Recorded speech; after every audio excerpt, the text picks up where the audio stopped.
சந்திரன். அந்த சந்திரன் என் குடும்பத்துல முதல் பாட்டு. அது எப்படி? சந்திரன் சந்திரனுக்கு முதலுக்கு குருவன், குருவனுக்கு ஆயுக்கு நகசன், ஐயாவுக்கு ஜனநாயக நைதான் தேவாதிக்கு அன்சன் உற்சவன் மதியா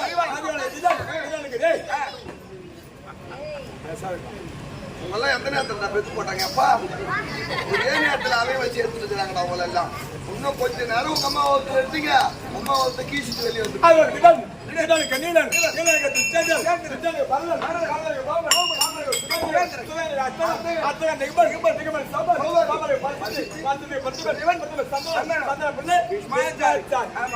அந்த பின்பாச்சாரியோடு எத்தனை தலைமுறை? 32 அந்த 32 முதல்ல சொன்னது யார்? சந்திரன். அந்த முள்ள சந்திரனும்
சொல்லக்கூடிய எங்க பெரியப்பா, எங்க அப்பா, சித்தப்பா,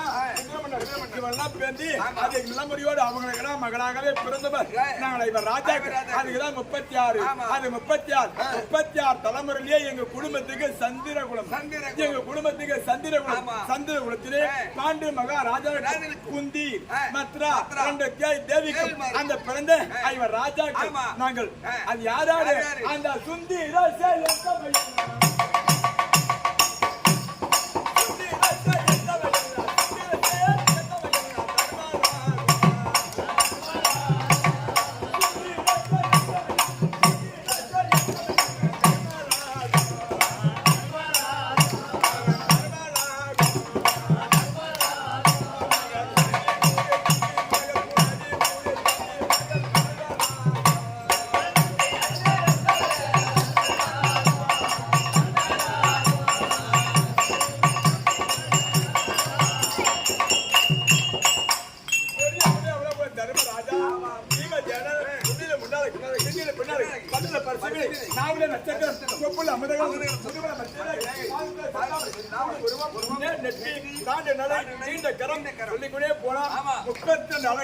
யாருக்கு தெரியுமா? அவன் தான் அர்ஜுனன், தர்மன், அவன் வீமன், அர்ஜுனன், நகுலன், சகாதேவன் 5 பேர் அவங்க பிறந்தாங்க. ஆனா அந்த 5 பேருக்கும் துணைவர் ஒரு ஆள். அவர் யாரு? 5 பேருக்கும் துணை பந்தம் துணைவர். அவர் யாரு? நந்தன் கோவிந்தன்.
அது ஏன்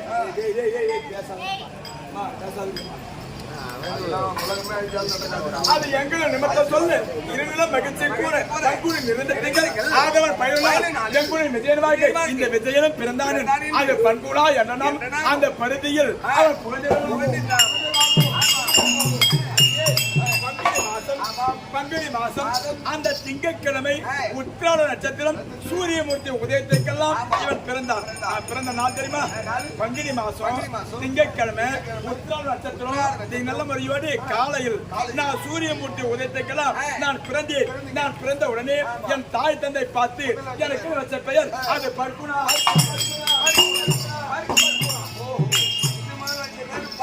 அதற்கு பிறகுதான் பர்குணன், பார்த்திபன், சுவேதவாகனன், ஆண்டோட தனதியன், அனுபவக்கொடி வடிவோன், கண்ணன், தோழன், ஸ்ரீ பச்சிராஜன், சைவ சாஸ் நான் சொல்லிக்கிட்டே போகும்போதுதான் கடைசியா ஒரு பேர். என் பேர் அர்ஜுனன். இந்த பிராமண உருவம் வந்ததுக்கு காரணம் அது ஏன் உனக்கு விளக்கம் தெரியாது? மண்ணை ஆண்டவர் மண்ணுக்காக ஆசை வைத்த பரிதாபின் துரியோதனன் இவர் ராஜாக்களை வாழ விடக்கூடாது அப்படி என்று பலவிதமான சதி சற்பனை பேசாதே.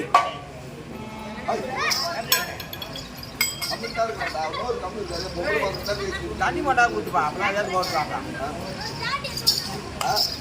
பலவிதமான சதி சர்பை செய்து பார்த்தோம். ஆனா அதுல எல்லாம் நாங்க இறக்கவே இல்லை. அதையே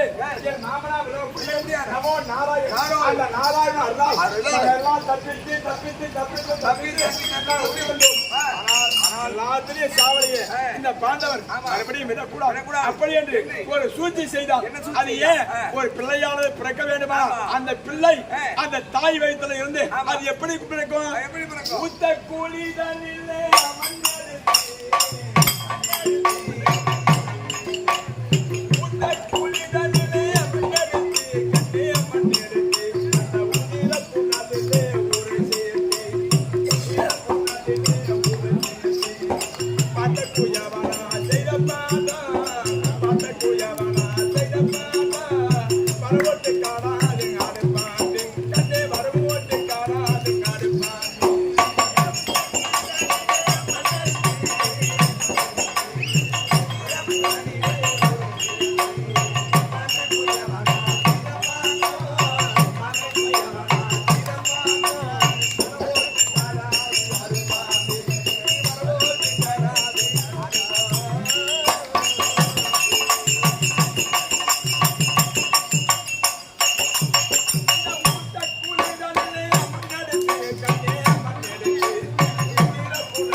பெண்ணு சேர்ந்த திருமணம் ஆணும் பெண்ணு சேர்ந்த திருமணம் ஆணும் பெண்ணு ஒன்னா சேர்ந்து ஒரு பிள்ளையான பெற்றதுக்கு எவ்வளவு ஒரு கஷ்டப்படுறோமோ அது ஆண்டவனுக்கு தான் தெரியும்.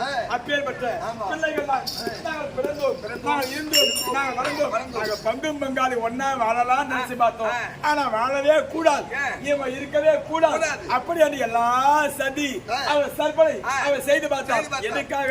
அந்த பாவி துரியோதனா நாங்க என்னடா உனக்கு கொடுமை செய்தோம், நாங்களா சின்ன பிள்ளைகள், நாங்க ஏது மரியாதை எங்களை அழிப்பதற்காக எங்களை கொல்வதற்காக பலவிதமான சதி நீ நல்லா இருக்க பாவி பாவி அதே மனசார கூட நாங்க நினைக்கவே இல்லை.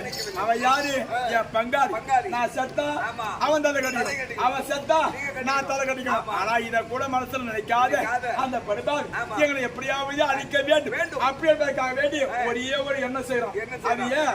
நாங்க காட்டிலே பிறந்து, நாங்க காட்டிலே வளர்ந்து, நாங்க காட்டிலே வளர்ந்தோம். அந்த வளரும்படி எங்க அப்பா செத்துட்டார். ஏன்? அபதந்தி மகாமுனிவர் கொடுத்த சாபத்தின் பிரகாரம் அப்பா செத்துட்டார்.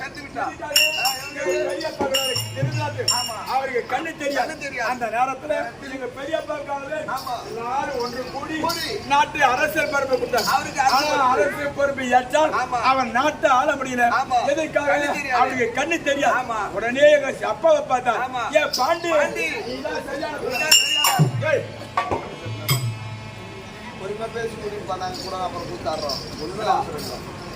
கொஞ்ச நேரம் தான் உங்களுக்கு தகுந்த மாதிரி சூறவாசம் வரும்போது அப்ப ஆடுங்க. அப்ப இருக்கிறது கூட்டம் கம்மி. நீ மாடி கத்திக்கிட்டே இருந்தா நான் என்ன பண்றது? ஒரு தடவை தான் பேசாத சொல்ல. ஸ்கூல்ல போறீங்க? அதுக்காக எங்க அப்பா என்ன பெத்தப்பா யாரு? பாண்டி. அந்த பாண்டி நீ நல்லா இருக்கிற கண்ணு உனக்காகவே இளவரசி பட்டு காட்டுக்கு போ அப்படின்றால் எங்க அப்பா காட்டுக்கு போனார். எல்லாரும் பார்த்து எங்க அம்மா குந்தமாதேவிய திருமணம் முடிச்சு வச்சார். எங்க அப்பாவை பார்த்து எங்க சின்னமா இருக்காங்க அந்த ரெண்டு தாயை பார்த்து திருமணம் முடித்தார். தாயோடு மூணு பேருமே காட்டுக்கு போனாங்க. காட்டுக்கு போய் ஒரு கூடாரத்தை ஏற்படுத்தி அந்த கூடாரத்திலே என் ரெண்டு தாய், அந்த ரெண்டு தாயை விட்டு விட்டு எங்க அப்பா எங்க சென்றா அவங்க காட்டுக்கு ஒரு மானாகப்பட்டது. அது ஓடுது. அந்த மானை பார்த்து எங்க அப்பா பானத்தை போட்டார். போட்ட உடனே அந்த ரெண்டு மானில ஒரு மான் செத்து போச்சு. செத்த உடனே மற்றொரு மானாகப்பட்டது. அது எழுதாது. ஆனா பாவி யாரு தெரியல. நானும் அபதந்தி என் மனைவி நாங்க ரெண்டு பேரும் ஒன்று சேர்ந்தோம். அது எதுக்காக? ஒரு மனுஷனாக பிறந்தா 6 அறிவு. தண்ணி மட்டும்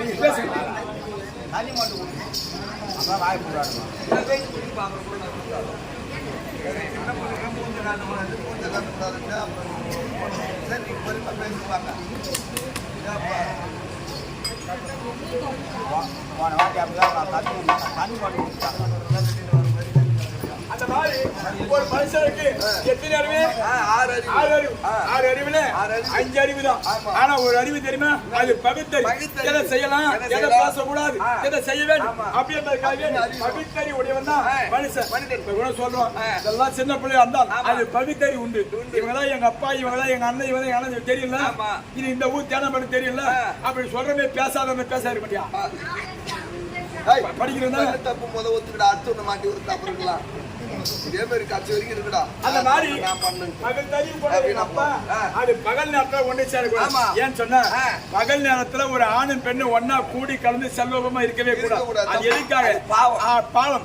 பகல் நேரத்துல ஒரு ஆணும் பெண்ணை கூடி கலந்தா எனக்கு ஒரு சந்தேகம். என்னடா பகல் நேரத்துல ஆணும் பெண்ணு கலக்கூடாது? அவங்க கூத்தாடில நீங்க என்ன பண்ணுவீங்க? எங்களுக்கு ஒரு நேரம் இருக்கும். ஏன்னா ராத்திரி பூரா ஊருள்ள கூத்தாடுறோம். பகல்ல எங்களுக்கு ஒரு நேரம் இருக்கும். அந்த நேரத்துல போய் நாங்க போவோம். சரி அப்படியே பார்த்து பகல் நேரத்தை ஒன்று சேரக்கூடாது. 5 அறிவு கொண்ட அந்த மாணவத்தை எடுத்தா ஒன்று சேர்ந்தார். இப்படியான ஒன்று சேரும் போது என் மனைவியை கொண்டாய பாண்டி எவனுக்கு 2 தாரம். 2 தாரத்தில் எந்த மனைவியை நீ கட்டி சேர்ந்து அழைத்தாய் ஆனால் நீ உடனே செத்து போ. அந்த முனிவர் சாபம் இது தெரியாத எங்க அப்பா பாண்டி போனார். உருவத்துல மானா இருந்து போச்சு. பானத்தை புண்ணார், பானத்தை போட்டார். பானம் பட்டவனே செத்து போச்சு.